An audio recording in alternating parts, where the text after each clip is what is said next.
Hi everybody, and welcome back to the HardReset.Info channel. In today's video, I'm going to tell you why do your BOSE A30 Aviation Headset keep disconnecting from your phone.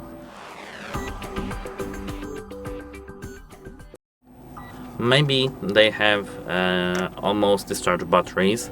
You have to try to change them. They are over here. To know how to change the batteries and insert them to your control panel, check out one because we have a video for that. If that didn't work for you, you have to do a hard reset. To do a hard reset, hold the Bluetooth minus button and the Bluetooth button on your control panel to do a hard reset. And if that didn't work for you too, you have to contact the device support. It's because your device may be broken. That's it. Hope it helps you and have a nice day. Goodbye.